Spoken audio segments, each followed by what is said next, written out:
अस्सलाम वालेकुम, मैं हूं फ़खर दुरानी और मैं हूं एजाज सैयद। आज हम दो अहम मौज़ूआत के ऊपर बात करेंगे। एक तो एजाज सैयद छुट्टी के बाद वापस आए हैं। सदर आसिफ अली जरदारी की खबर पे आला सतह पे उसकी तरदीद जारी की गई है। एजाज सैयद से पूछेंगे इस खबर के हवाले से मज़ीद तफसीलात और असल हक़ाइक़ क्या हैं। और दूसरे नंबर पे हम बात करेंगे सेनेट के इलेक्शंस के हवाले से क्या जोड़ तोड़ होने जा रही है, क्या PTI के अरकान कोई इसमें बिकने के हवाले से कोई जो अफवाहें चल रही हैं वो होगा, या हुकूमत और अपोजिशन मिल बैठ के कोई फार्मूला तय कर रहे हैं, इसके ऊपर भी डिस्कस करेंगे। एजाज कैसे हैं आप? खैरियत से हैं आप? फखर मैं ठीक आज काफ़ी अरसे के बाद छुट्टियां बिलाखिर आपकी ख़त्म हो गई। पहले ये तो बताएं कि गए कहाँ थे आप? क्योंकि काफ़ी चेमा गोया हो रही थी कि पता नहीं एजाज सैयद कहाँ गायब हो गया है, कोई मुल्क छोड़ के चला गया है। ये बताएं कि किधर थे आप? नहीं, नॉट एट ऑल फ़खर। आपको पता है कि हमारा जो भी है, हम दुनिया के किसी भी जगह पे चले जाएं, हम वहाँ पे एडजस्ट हो नहीं सकते, नहीं हो सकते, क्योंकि हमारा प्रोफेशन, हमारी पहचान पाकिस्तानी है। बिल्कुल। मैं फ़खर, मुझे डॉयचे वेले जर्मनी का एक नेशनल इदारा है और जर्मन वजारत ख़ारजा, उन्होंने दावत दी थी जर्मनी के शहर बॉन में एक ग्लोबल मीडिया फोरम होता है हर साल, तो उसके कंक्लूडिंग सेशन में उन्होंने मुझे शिरकत के लिए दावत दी थी। और पूरे फोरम में शरीक हुआ, लेकिन एक पैनल में मैं शरीक था, उस कंक्लूडिंग पैनल जो बड़ा अहम पैनल होता है, उसके लिए मैं 2-3 दिन मैं जर्मनी में था। फिर आपको पता है यहाँ पे भी चीज़ें चल रही हैं, ठीक है, तो वहाँ पर घूमता घुमाता फिर मैं वापस आ गया था। फिर छुट्टी मैंने, मतलब आप यूरोप की सैर कर रहे हैं? बस यूरोप की सैर कर रहे हैं। सिर्फ जर्मनी ही गए या किसी और मुल्क भी? जी, मैं जर्मनी, आपको पता है ये छोटे छोटे मुल्क है, साथ ही लगे हुए हैं, तो भागते भागते एक आध और जगह पर टच करके ही। अच्छा, चलें एजाज, जब आप गए तो यहाँ पे काफ़ी जो है वो ख़बरें, जो आप आखिरी हम वीलॉग मेरे साथ ही किया था सदर जरदारी वाला, तो उसके बाद काफ़ी जो है वो तरदीदें भी आई, हाईएस्ट लेवल के ऊपर तरदीदें आई। वो तरदीदें भी कुछ प्राइम मिनिस्टर ने इसकी तरदीद की, फिर उसके साथ साथ जो मोहसिन नकवी हैं उन्होंने तरदीद की है। सबसे पहले इरफान सिद्दीकी साहब, यार आप उनको भूल गए, जो है उन्होंने की कि ये जो प्राइम मिनिस्टर और उसकी तरफ से हाईएस्ट लेवल के ऊपर तरदीद है। मुझे ये बताएं कि क्या असल हक़ाइक़ क्या हैं, क्योंकि ये मैं भी सोच रहा था कि जब आप वापस आएंगे ना तो इस इशू को दोबारा मैं आपसे आपके साथ टेकअप करूंगा और पूछूंगा कि क्या मैं ना पहली बात तो ये है कि मैं उधर था, तो मैंने 1-2 दफ़ा ट्विटर वगैरह खोला तो देखा तो एक, जैसे कहते हैं, सैलाब था। तो मैंने कहा यार मैं मूड अपना ख़राब ही करूँगा, तो बेहतर है कि मैं ज़्यादा ट्विटर ना देखूँ। तो मैंने कुछ ज़्यादा सोशल मीडिया, ज़्यादा ट्विटर पर्टिकुलरली मैंने कम ही देखा। ठीक है। फ़खर, जितनी भी बातें, अच्छा मैंने देखा कि जी तज्ज़िये हो रहे हैं, तबसरे हो रहे हैं, और किसी ने हमारी खबर देखी नहीं। पूरा वीलॉग किसी ने नहीं देखा ही नहीं। हाँ। अच्छा, कमो बेश ना करते हुए 1 लाख प्लस लोगों ने उस पर तबसरा किया हुआ, 1 लाख प्लस लोगों ने। और वो तबसरा किस बात पे किया हुआ है? एक ट्वीट का एक छोटा सा क्लिप, जो जिसके आगे पीछे कुछ नहीं है, वो हमारे दोस्त रज़ा रूबी ने कर दिया, और मुझे मेरा ख्याल है कि शायद उन्होंने भी पूरा वो देखा नहीं था। उसके ऊपर वो एक चल पड़ी कि जी ये तो झूठी खबर है। भाई आप खबर तो देखें। मेरे ख्याल में पहले हम ना उसका वो वाला हिस्सा ज़रूर दिखाते हैं जो लोगों ने नहीं देखा, तो आए जी पहले दिखाएं वो वाला हिस्सा। ये बताएं कि ये कितनी जल्दी ये जो मंसूबा है इसके ऊपर अमल दरामद? बड़ा ही अच्छा सवाल किया आप। मेरा ये ख्याल है कि ये थोड़ा टाइम लगेगा। पॉकेट जो है वो 6 से 8 महीने, ये जो टाइम वाला होता है ना, उसमें सियासतदान बड़े तेज होते हैं। जी, बड़े ये अच्छा, मैनेज कर लेते हैं। अब हम बहुत सारी बात सुन रहे हैं ना कि जी 27वीं आईनी तरमीम आ रही है, 27वीं आईनी तरमीम आ रही है। मेरा जहाँ तक एक अंदाज़ा है, ठीक है, कि 27वीं आईनी तरमीम शायद इसी पार्लियामेंट से मंजूर करवाई जाए, और इसी पार्लियामेंट से मंजूर करवा के शायद बहुत सारी पावर्स सदर को चली जाए। अच्छा, ये भी तो हो सकता है ना। तो फिर सदर को जब चली जाएं तो फिर एक दिन कोशिश ये की जाए कि सदर साहब रिज़ाइन कर जाएं। अब देखिए इसमें हमने क्या बात कही है। हम ये कह रहे हैं कि मुल्क में सदारती निज़ाम लाने की कोशिश की जा रही है, और हमने क्या कहा कि सदर जरदारी के बैठे हुए ऐवान सदर को इख्तियारात देने के लिए एक काम किया गया है, काम किया शुरू कर दिया गया है। अच्छा, अब मैं जो बात कर रहा हूँ ना, मैं आपको पूरी ज़िम्मेदारी से ये कह रहा हूँ कि मैंने डॉक्यूमेंट्स पढ़े हैं। अच्छा, मैंने डॉक्यूमेंट्स पढ़े नहीं हैं। मुझे उस दिन भी मैं आपसे पूछता रहा। अच्छा, एक और सुन लीजिए, और मैं आपको ये भी पूरी जिम्मेदारी से कहता हूँ कि किसी जगह पे, अब मैं ये वो जगह हैं जिनके बारे में मैं नहीं चाहूँगा कि मैं बात करूँ, कुछ रूल्स तब्दील हुए, अमेंड हुए हैं कुछ। मैं उस दिन भी आपसे यही पूछता रहा, वो डॉक्यूमेंट्स में असल में था क्या? मैं जो आपको बता रहा हूँ उसमें मुस्तकबिल का लायामल, जो जिसे कहते हैं ना ब्लूप्रिंट, वो नज़र आता है उन डॉक्यूमेंट्स में। तो मैं, रिपोर्टर क्या काम करता है, रिपोर्टर वो बताता है जो सामने उसे नज़र आ रहा हो। अच्छा, उसका तरीकाकार क्या है कि आप वेरीफाई करें, आप वेरीफाई करते हैं कि चीज़ ऐसे ही है ना, मैं कोई गलती भी हो जाती है बाज़ का, आप वेरिफिकेशन करते हैं तो आप उसको रिपोर्ट करते हैं। टीवी में हम गलतियां कर जाते हैं कि जल्दी आग लगी हुई है जी, बाज़ का वैसे रेयरली मेरी गलतियों का रिकॉर्ड बड़ा कम है, एक दो दफ़ा हुई है तो मैं ज़रा उस गलती पे भी आऊँगा। मुझे शाह जी पहले ठीक है। ये बताएं, देखें जो आप वो डॉक्यूमेंट की बात कर रहे थे ना, उस दिन भी मैं ज़रा ये मज़ीद इस पर कुरेदना चाह रहा था आपको। आज भी मैं ये पूछना चाहूँगा, वो जो आप कह रहे हैं रूल्स में तरमीम के हवाले से, जिसमें सदर के अख्तियारात में इजाफे के हवाले से वो किया जाए, क्या ये किसी ऑफिशियल लेवल के ऊपर ये जो रूल्स हैं वो बनाए गए हैं, जो ड्राफ्ट होता है, मतलब आप कोई जो है वो प्राइवेट पर्सन जो है वो इसके ऊपर अपनी सजेशन या तजावीज़ दे के ये कह देता है कि ये हमारी तरफ से, फ़खर जो सदर को इसमें इख्तियारात, संजीदगी कहाँ से देखिए वो ना, आप रिफ्लेक्ट होती है? सदर को जो इख्तियारात देने का मामला जो है वो तो टोटल अलग है ना, वो तो आइनी तरमीम होगा, जो हमने बताया भी कि आइनी तरमीम है। कुछ और रूल्स भी हुए हैं। मैं आपको कह रहा हूँ ना कि मैं नहीं उस डिटेल में जाना चाहता, और मैं आपको ये कह रहा हूँ कि मैंने खुद वो पढ़े हैं। ये डॉक्यूमेंट्स जो हैं सदारती निज़ाम के डॉक्यूमेंट्स मैंने खुद पढ़े हैं। ये अब, और हम क्यों ऐसी बात नहीं, करेंगे? सदारती मतलब ये प्रेसिडेंशियल फॉर्म ऑफ गवर्नमेंट यहाँ तो पे ज़ाहिर है आने जा सदर रहा को इख्तियारात दे देंगे, वज़ीर आज़म के इख्तियारात कम हो जाएंगे। मैं एक बात कर रहा हूँ, अच्छा ठीक है, अब ईवान सदर में कोई भी आ सकता है, अच्छा, कोई भी आ सकता है। ज़ाहिर है जो तरीकाकार है, आइनी तरीकाकार, 27वीं आइनी तरमीम की बात हो रही है ना, उसके तहत कोई भी आ सकता है। नहीं मुझे ये बताएं, ये अगर ये प्रेसिडेंशियल फॉर्म ऑफ गवर्नमेंट आती है, उसमें ऑब्वियसली सदर के इख्तियारात होंगे, लेकिन वो जरदारी साहब नहीं होंगे, कोई और हो सकता है। नहीं, जरदारी साहब की मौजूदगी में ही आएंगे। वही मैं सवाल जो पूछना चाह रहा हूँ ना, मैं बात हमने उस दिन यही बात मैं की ना। सवाल जो पूछना चाह रहा हूँ आपसे वो ये है कि जरदारी साहब अपने होते हुए ये कैसे इस तरह का जो है वो, क्योंकि अगर आइनी तरमीम आएगी तो उसमें पीपल्स पार्टी के वोट बड़े इंपॉर्टेंट और मानी रखते हैं, उसके बगैर नहीं हो सकता। तो क्या पीपल्स पार्टी ये सब कुछ जानते बुझते अपने पाँव के ऊपर कुल्हाड़ी मारेगी? यार मुझे नहीं पता मारेगी या नहीं मारेगी, ये भी तो हो सकता है। अगेन ये मैं आपको ये प्लस माइनस कर रहा हूँ, मैं असेसमेंट कर रहा हूँ जो यार वज़ीर आज़म का ओहदा भी तो रहेगा ना, तो यू नेवर नो। बिलावल तो वैसे भी आजकल प्राइम मिनिस्टर की लुक दे रहे हैं। अच्छा, मैं एक बात कर रहा हूँ, बिलावल तो प्राइम मिनिस्टर की, देखे ना जो जिस तरीके से बिलावल ने आलमी सतह पे पाकिस्तान का केस ये पेश किया, जिस तरीके से बिलावल जो है वो मौक़िफ़ ले रहे हैं, जिस तरीके से उनकी जी ये फिर आप एक और ट्विस्ट दे रहे हैं, मतलब इसका मतलब है शहबाज शरीफ भी जो है वो उनको कोई खतरा हो सकता है। मैं एक बात कर रहा हूँ, मैंने कहा कि मैं खबर नहीं दे रहा, मैं तो एक प्लस माइनस कर रहा हूँ, यू नेवर नो। अच्छा, और दूसरी बात यह कि हमने रिपोर्ट क्या किया कि ये काम शुरू हो गया किसी जगह पे, ठीक है। हमने तो सिर्फ, मैंने कहा जी मैंने कुछ दस्तावेज़ पढ़े हैं, कुछ रूल्स पढ़े हैं, मैंने खुद देखे, तो ये बात ख़त्म हो गई। अब रिपोर्टर का काम क्या है फ़खर? रिपोर्टर एक ऐसा ही है कि आजकल बारिश हो रही है ना, तो रिपोर्टर अगर खड़ा है ना तो वो बताएगा कि सैलाब का पानी आ रहा है। किसको बताएगा? इलाके के लोगों को बताएगा कि सैलाब का पानी आ रहा है, और इलाके के जो लोग हैं वो एहतियाती तदाबीर कर रहे हैं। यही होता है ना, रिपोर्टर यही करते हैं कि उनको पहले इतला आ जाती है, ज़राए होते हैं उनके पास या मुस्तनद बात होती है, वेरीफाई करते हैं, तो रिपोर्टर दे देता है।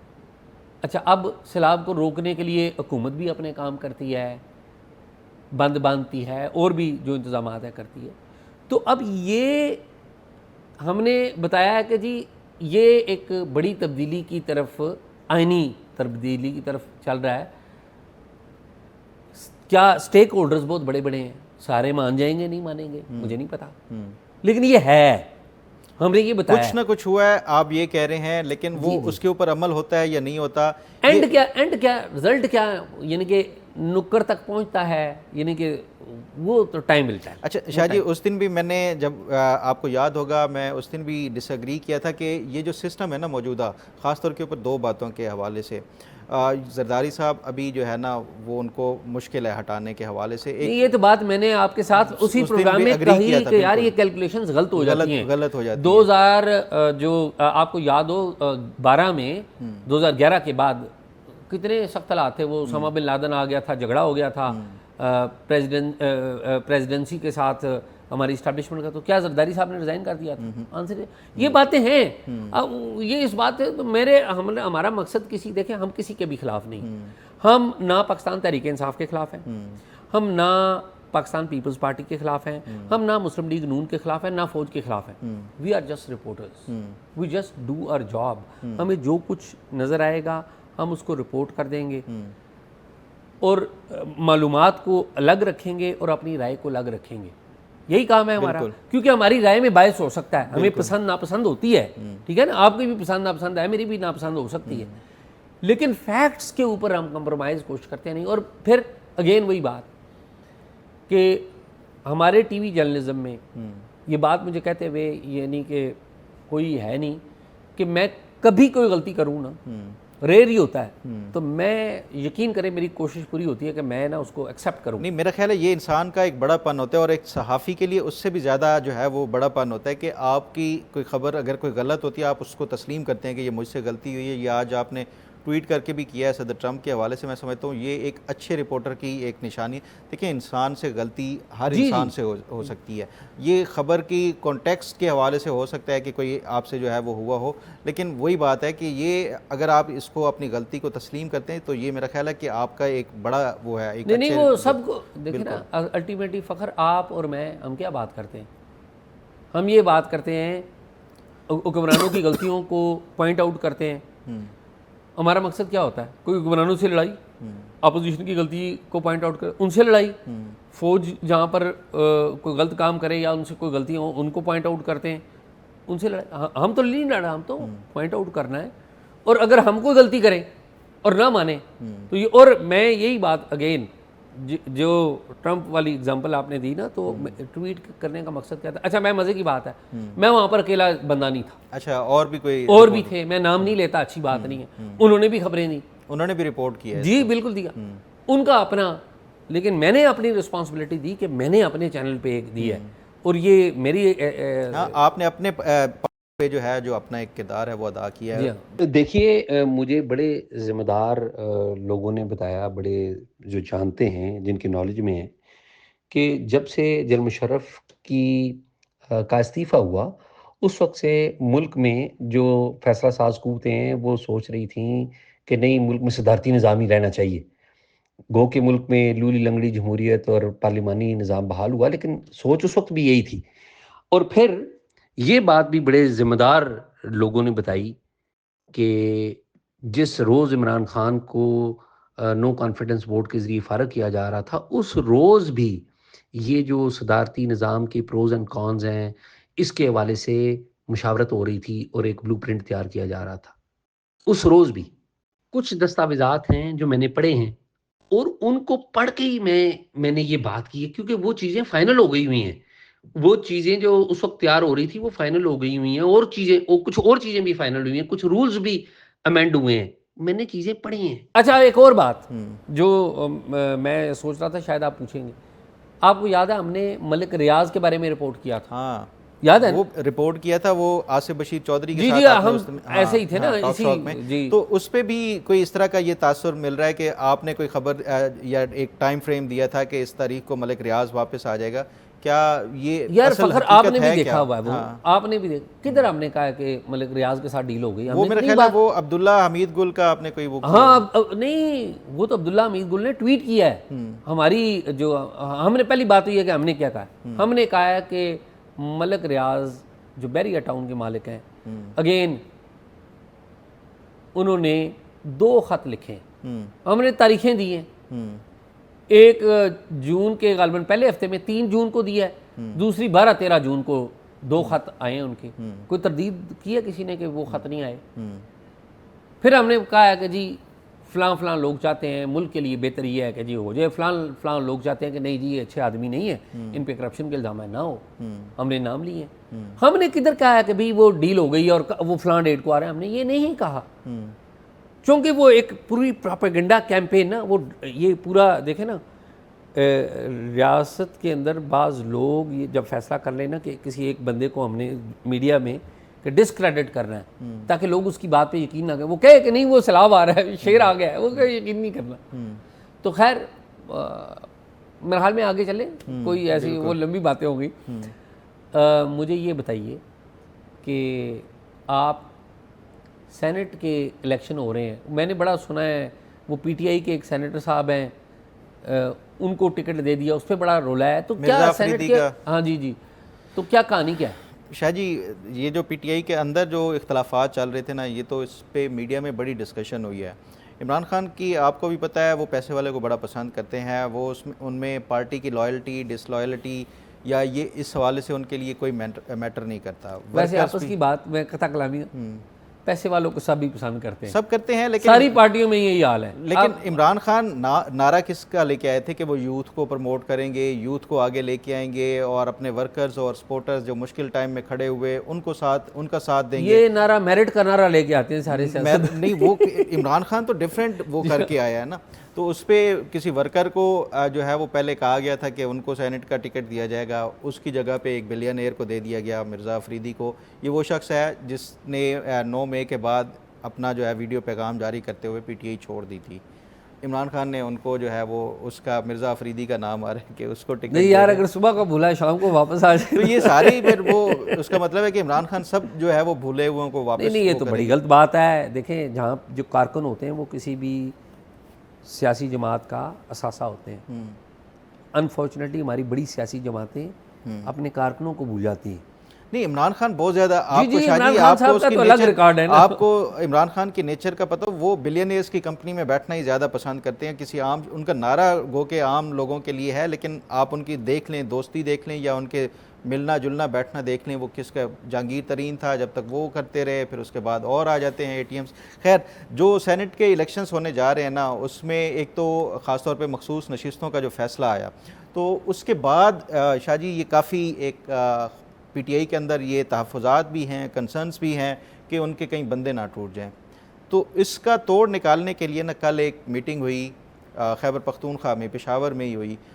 उसमें JUI फ़े की तरफ से जो है वो इनके अताउल हक दरवेश थे, इसी तरह नून लीग की तरफ से गालबन अमीर मुकाम थे, पीटीआई की तरफ से अली अमीन गंडापुर। तो ये तमाम जो सियासी जमातों के जो खैबर पख्तूनख्वा के अंदर अहम सरबराहान हैं, उनकी मीटिंग हुई और तजवीज़ ये दी गई है अपोजिशन की 3 जमातों की तरफ से, पीपल्स पार्टी, मुस्लिम लीग नून और जमीयत उलमाए इस्लाम फजल रहमान ग्रुप जो है, उनकी तरफ से ये तजवीज़ दी गई कि बजाय इसके कि हॉर्स ट्रेडिंग के नारे लगें, बजाय इसके कि इल्ज़ामात लगें कि अरबों रुपए की जो है वो बिके हैं मुख्तलिफ अराकीन, हम ये करते हैं कि एक मुत्तफ़िक़ा तौर के ऊपर फार्मूला तय करते हुए जितनी जिसकी सीटें बनती हैं उतनी उनको दे देते हैं।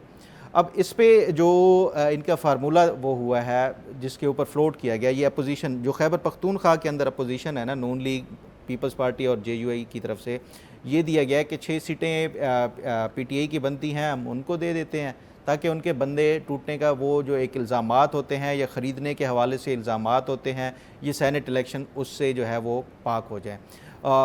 5 नशिस्तें जो हैं वो अपोजिशन की बनती हैं, उसमें अगर फार्मूले के हिसाब से देखा जाए तो उसके हिसाब से 2 बनती हैं मुस्लिम लीग नून की, 2 बनती हैं जमीयत उलमाए इस्लाम की और 1 बनती है पीपल्स पार्टी की। अच्छा, इसमें अब कहानी में एक ट्विस्ट आता है। ट्विस्ट ये है शाह जी कि मुस्लिम लीग नून की 2 बनती हैं, लेकिन वो 1 सीट लेगी सेनेट की वहाँ से। अच्छा। और 1 सीट जो है वो पीपल्स पार्टी को देगी इनाम के तौर के ऊपर। Very interesting. तो वो उसमें अब ये फार्मूला तय हो चुका है। मुस्लिम लीग नून की तरफ से भी इस पर रजामंदी ज़ाहिर की गई। ये मुझे कामरान मुर्तज़ा साहब से बात हुई, ये उन्होंने ये बताया ये जो फार्मूला है 6 पीपल्स जो पीटीआई और 5 जो है ये अपोजिशन की, नून लीग की जो है वो 2 बनती हैं लेकिन वो 1 पीपल्स पार्टी को देगी और इसी तरह 5 जो अपोजिशन वाली है। अब इस पे फाइनल जो है वो पीटीआई ने, अपोजिशन की तरफ से इस पे इत्तफाक है फार्मूले के ऊपर, पीटीआई ने इसका जवाब देना है। अब देखना यह है कि इमरान खान क्या इसके ऊपर मानते हैं कि नहीं मानते। अगर नहीं मानते, कॉन्टेस्ट हुआ, तो फिर ऑब्वियसली इसमें बंदे तोड़ने के हवाले से ये कोशिशें हो सकती हैं। अब फिर वो सेनेट के इलेक्शंस के ऊपर इल्ज़ामात भी लगेंगे कि अरबों रुपए इसमें जो है वो लोग ख़रीदे गए हैं। इस पे अगर आप देखें, पंजाब में जो पिछला भी इलेक्शन हुआ था उसमें भी यही फार्मूला लगा था, और इसी तरह बलूचिस्तान के अंदर भी यही फार्मूला लगा था। तो उसके तहत ये तो एक वोट ख़रीदने वाली जो इल्ज़ामात थे वो भी ख़त्म हो गए। तो ये एक मैं समझता हूँ कि ये विन विन होगा। ये तमाम जो सियासी जमातें हैं उनके लिए, अगर इस फार्मूले के ऊपर मुत्तफ़िक होके ये करते हैं। ये जो फार्मूला हुआ है ना, इसका फ़ैसला हो जाना है, और ये इलेक्शन से पहले ही जो है ये कोई भी गालिब इम्कान यही है कि मुत्तफ़िका तौर के ऊपर होगा, ताकि ये पीटीआई को जो एक डर है कि उनके बंदे टूट जाएंगे वो भी ख़त्म हो जाएगा, और जो अपोजिशन है वो उनको भी जो है वो अपने अपने जो हिस्से के मुताबिक, बल्कि पीपल्स पार्टी इधर भी जो है वो एक फ़ायदे में जा रही है फिर से एक इजाफी। अच्छा, इसमें ना एक पिछले दिनों कोई खबर चल रही थी, सेनेटर तलहा महमूद जो थे, पहले वो JUI फे की तरफ से थे, वो सेनेटर होते थे, फिर उनके कुछ इख्तलाफात हो गए अपनी लीडरशिप के साथ, तो जो उन्होंने कागजात अपने जमा कराए थे ना, उसमें प्रपोजर और जो सेकेंडर था वो JUI की तरफ से था। ओके, तो अब वो PTA पीपल्स पार्टी की तरफ से आ रहे हैं। क्या तो बात उस है। पे प्रपोजर और सेकेंडर वाला मामला था, उस पे मौलाना फजल रहमान ने बाकायदा तहफ़्फ़ुज़ात का इज़हार किया पीपल्स पार्टी के साथ कि ये अच्छा नहीं कर रहे, तो इस पे जो है आप इसको विड्रॉ करें, अपनी जो नॉमिनेशन है। तो उस पे अब सुना है कि उस पे भी मौलाना फजल रहमान मान गए हैं, तो सेनेटर तलहा जो है वो दोबारा से सेनेट में मुंतखब होकर दोबारा से आ जाएंगे। तो मौलाना साहब को सेनेटर तल्ला नहीं बनाया होगा? हो सकता है, किसने मनाया है? मौलाना वो कहते हैं कि ये कोई पिटीशन हुई थी, और पिटीशन जो मेरी कामरान मुर्तज़ा साहब से बात हुई और उनसे मैंने पूछा, तो वो कह रहे हैं कोई पिटीशन जो है वो रद्द हुई है, तो उसकी बुनियाद के ऊपर ये सारा किया गया। अब जो तलहा महमूद हैं सेनेटर, वो शायद आज़ाद के तौर के ऊपर जो कॉन्टेस्ट करेंगे और जीतेंगे, और उसके बाद जो है वो शायद पीपल्स पार्टी में जाएँ। मेरे ख्याल में यही है बिल्कुल। नाज़रीन, प्रोग्राम आपने देखा, उम्मीद है आपको पसंद आया होगा, इस कमिटमेंट के साथ कि हम आपको तस्दीक शुदा मालूमात देते हैं, और जब भी कहीं भी कोई भी गलत मालूमात हमसे गलती से आपको दी जाए तो हम उसे पब्लिकली कबूल करते हैं और उस प्लेटफॉर्म पे बता देते होते हैं। तो जो बात आपको ये ट्रस्ट रखना चाहिए कि अगर हमारे पास कोई इनकम्प्लीट मालूमात आई या गलत मालूमात आई तो हम आपको यहाँ पर बताएंगे, और हमने माजी में बताया भी। तो उम्मीद है आपको शो पसंद आया होगा। राय अपनी का इजहार ज़रूर कीजिएगा। मुझे और फ़खर को इजाज़त दीजिए। अल्लाह हाफ़िज़।